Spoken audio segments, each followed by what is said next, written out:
Hello everyone, बहुत बहुत स्वागत है आपका पीपल पाठशाला यूट्यूब चैनल में। आज के इस वीडियो में हम बाल्यावस्था क्या होती है और इसकी विशेषताएं पढ़ेंगे। इससे पहले वाले वीडियो में हमने शैशवावस्था और उसकी विशेषताएं पढ़ी थी। अगर अभी तक आपने वो वीडियो नहीं देखा है तो उस वीडियो को आप देख सकते हैं। उसकी लिंक आपको इस वीडियो के डिस्क्रिप्शन बॉक्स में मिल जाएगी। तो चलिए शुरू करते हैं बिना किसी देरी के। सबसे पहले देखिए बाल्यावस्था यानी कि चाइल्डहुड। वास्तव में मानव जीवन का यह स्वर्णिम समय है। जो चाइल्डहुड है वो एक मानव जीवन का स्वर्णिम समय है, यानी कि एक गोल्डन टाइम है जिसमें उसका सर्वांगीण विकास होता है। उसका सभी तरह से विकास बाल्यावस्था में होता है मानव का। फ्रायड यद्यपि यह मानते हैं, जो फ्रायड महोदय हैं वो क्या मानते हैं कि बालक का विकास 5 वर्ष की आयु तक हो जाता है, कि बच्चे का जो डेवलपमेंट, उसकी ग्रोथ जो होती है वो 5 वर्ष की आयु तक हो जाती है। लेकिन बाल्यावस्था में विकास की यह संपूर्णता गति प्राप्त करती है। लेकिन जो बाल्यावस्था होती है उसमें उसका जो डेवलपमेंट होता है वो पूरी संपूर्णता के साथ एक अपनी लय प्राप्त कर लेता है और एक परिपक्व व्यक्ति के निर्माण की ओर अग्रसर हो जाता है। और एक परिपक्व व्यक्ति यानी कि जिसमें सब कुछ हो, उस व्यक्ति के निर्माण की ओर आगे बढ़ने लगता है। किसमें? बाल्यावस्था में। तो ये किसका कथन है? फ्रायड का। शैशवावस्था के बाद बाल्यावस्था का आरंभ होता है। जो शैशवावस्था होती है वो जन्म के बाद से, किसी ने 2 सप्ताह कही है, किसी ने 3 वर्ष कही है और किसी ने 5 वर्ष कही है। ये आपको उस वीडियो में मिल जाएगा जो इससे पहले हमने शैशवावस्था का वीडियो बनाया था। तो शैशवावस्था के बाद बाल्यावस्था का आरंभ होता है। यह अवस्था बालक के व्यक्तित्व के निर्माण की होती है।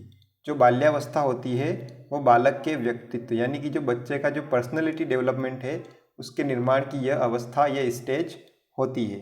बालक में इस अवस्था में विभिन्न आदतों, व्यवहार, रुचि, इच्छाओं के प्रतिरूप का निर्माण होता है।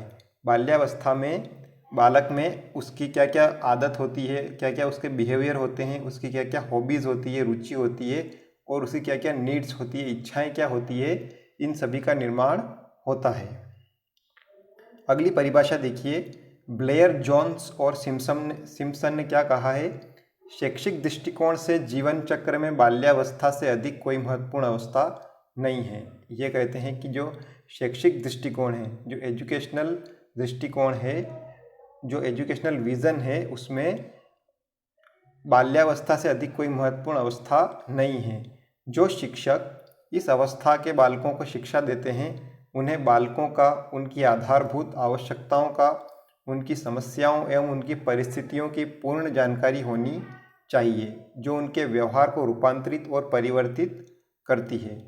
जो टीचर, ये बता रहे हैं, जो टीचर इस अवस्था के बालकों यानी बाल्यावस्था के जो बालक होते हैं उनको शिक्षा देते हैं तो उनकी आधारभूत आवश्यकताओं यानी कि वो क्या चाहते हैं और उनकी क्या क्या समस्याएं, प्रॉब्लम्स है और वो किस सिचुएशन से, किस बैकग्राउंड से आते हैं, उनकी जानकारी होनी चाहिए, जो उनके व्यवहार को रूपांतरित और परिवर्तित करती है।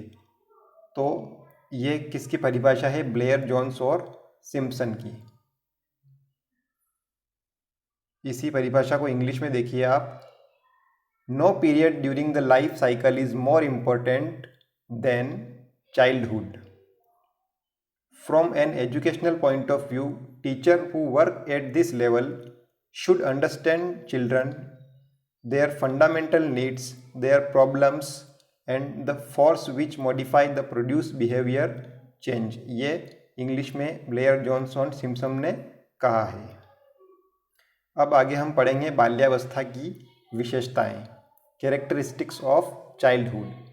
यद्यपि बाल्यावस्था को 6 से 12 वर्ष तक की आयु माना है। बाल्यावस्था जो होती है वो 6 से 12 वर्ष तक होती है। हरलाक ने इसे 6 वर्ष से लेकर 12 वर्ष तक के बीच का समय माना है। हरलाक ने 6 वर्ष से लेकर 12 वर्ष के बीच का समय बाल्यावस्था को माना है।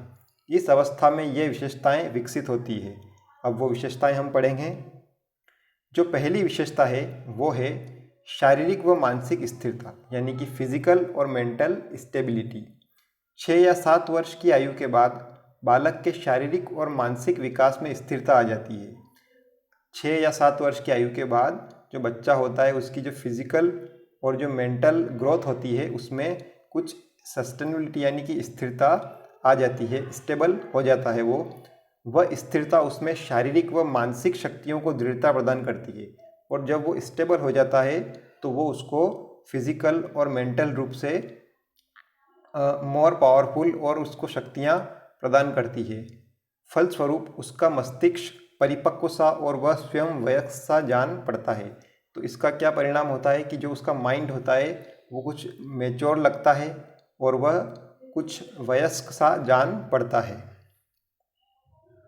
दूसरी परिभाषा है दूसरी विशेषता है मानसिक योग्यताओं में वृद्धि, इंक्रीज इन मेंटल एबिलिटीज़।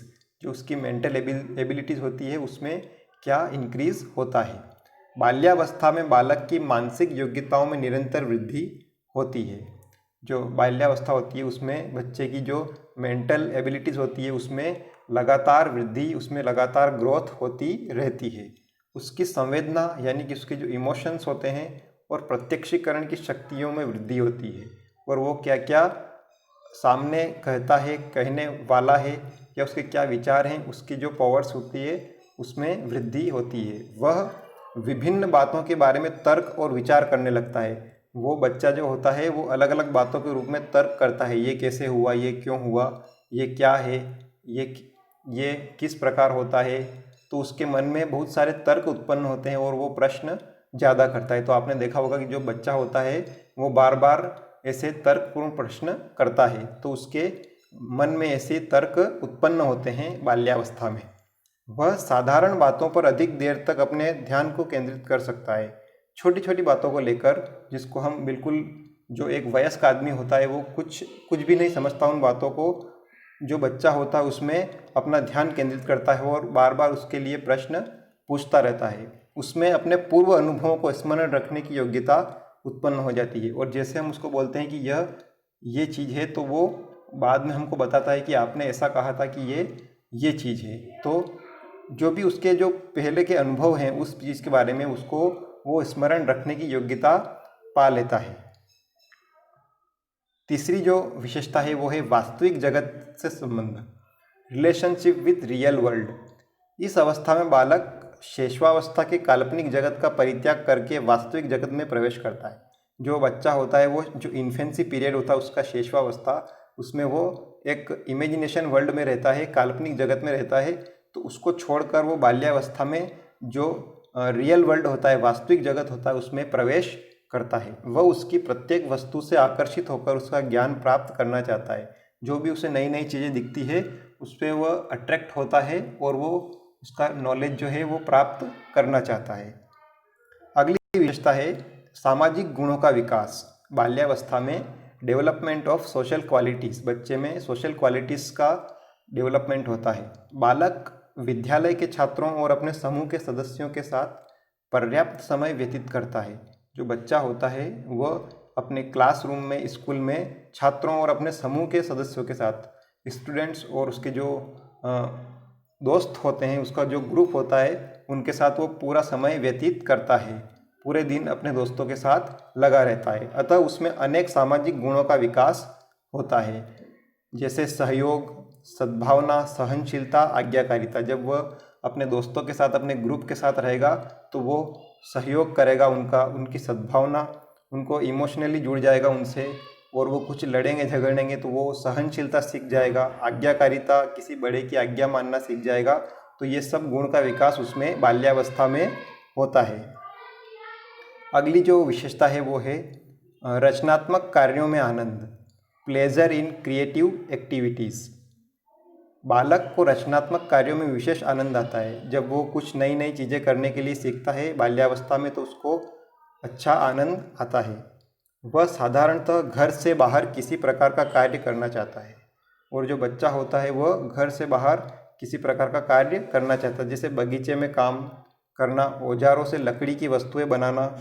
उसके विपरीत बालिका घर में ही कोई ना कोई कार्य करती रहती है, जैसे सीना, पिरोना या कढ़ाई करना। तो जो बच्चा होता है वो जैसे कोई मिट्टी से खेलना, मिट्टी के खिलौने बनाना, इस प्रकार के काम वो करता रहता है। तो ये बाल्यावस्था में उसके जो क्रिएटिव क्रिएटिविटी है वो पीक पर होती है, वो कुछ ना कुछ नया करना चाहता है, चाहे वह गंदगी में क्यों न खेले। अगली जो विशेषता है वो है नैतिक गुणों का विकास, डेवलपमेंट ऑफ मॉरल ट्रेट्स। इस अवस्था के आरंभ में ही बालक में नैतिक गुणों का विकास होने लगता है। जब बाल्यावस्था शुरू होती है तो बच्चे में मॉरल वैल्यूज़, उसके मॉरल गुण होते हैं, उसमें डेवलपमेंट होने लगता है। स्ट्रेंग के मतानुसार, स्ट्रेंग साहब ने क्या कहा है, 6, 7 और 8 वर्ष के बालकों में अच्छे बुरे के ज्ञान का एवं न्यायपूर्ण व्यवहार, ईमानदारी और सामाजिक मूल्यों की भावना का विकास होने लगता है। स्ट्रेंग कहते हैं कि जो 6, 7 और 8 वर्ष का बच्चा होता है उसमें अच्छे बुरे के ज्ञान, यानी कौन अच्छा है कौन बुरा है, और न्यायपूर्ण व्यवहार, क्या गलत है क्या सही है, और उसमें ईमानदारी आ जाती है, लॉयल्टी आ जाती है, और उसके जो सोशल वैल्यूज़ होती है और उसकी जो भावनाएं होती है सोशल वैल्यूज़ की, उसमें डेवलपमेंट देखा जाता है। अगली विशेषता है बहिर्मुखी व्यक्तित्व का विकास, डेवलपमेंट ऑफ एक्सट्रोवर्ट पर्सनैलिटी। जो बाल्यावस्था में बच्चे को बहिर्मुखी हो जाता है, वो शैशवावस्था में बालक का व्यक्तित्व जो होता है वो अंतर्मुखी होता है, यानी कि वो किससे बोलता नहीं, कम बोलता है, लेकिन उसका उल्टा बाल्यावस्था में वो ज़्यादा बोलने लगता है, ज़्यादा तर्क वितर्क करने लगता है। तो ये उसमें क्या होता है कि बहिर्मुखी, यानी कि वो एक्सट्रोवर्ट हो जाता है, क्योंकि वह एकांत प्रिय और केवल अपने में रुचि लेने वाला होता है। इसके विपरीत बाल्यावस्था में उसका व्यक्तित्व बहिर्मुखी हो जाता है। जब शैशवावस्था होती है तो बच्चा जो है वो एकांत प्रिय होता है और खुद में रुचि लेता है, लेकिन इसका विपरीत हो जाता है बाल्यावस्था में। बच्चा जो है वो बहिर्मुखी होने लगता है, वो अधिक बातें करता है, अधिक प्रश्न पूछता है, क्योंकि बाह्य जगत में उसकी रुचि उत्पन्न हो जाती है, क्योंकि उसको जो बाहर क्या हो रहा है, कैसे हो रहा है, ये सब जानने में उसकी जो इच्छा होती है, रुचि हो जाती है, वो ज़्यादा हो जाती है। अतः वह व्यक्तियों, वस्तुओं और कार्यों का अधिक से अधिक परिचय प्राप्त करना चाहता है। इसलिए वो व्यक्तियों के बारे में जानना चाहता है, कौन क्या है, कौन रिश्तेदार कैसा है, तो इनके बारे में वो जानकारी जानना चाहता है। क्या वस्तुएं, कौन से खिलौने कैसे काम करते हैं, कौन सी मशीन कैसे काम करती है, ये सब वो जानना चाहता है। तो वस्तुओं और कार्यों का अधिक से अधिक परिचय प्राप्त करना चाहता है, तो इन सब चीज़ों का वो ज़्यादा से ज़्यादा ज्ञान प्राप्त करना चाहता है। तो ये बाल्यावस्था की विशेषताएं होती है। तो आज के लिए इतना ही इस वीडियो में, ये बाल्यावस्था की विशेषताएं थी। आपको ये वीडियो कैसा लगा कमेंट करके बताइए, और इस वीडियो को लाइक कीजिए, शेयर कीजिए अपने दोस्तों के साथ, और हमारे चैनल को सपोर्ट कीजिए, सब्सक्राइब कीजिए, और बेल आइकन को दबाना न भूलें। इस वीडियो को देखने के लिए आपका बहुत बहुत धन्यवाद। Thank you very much.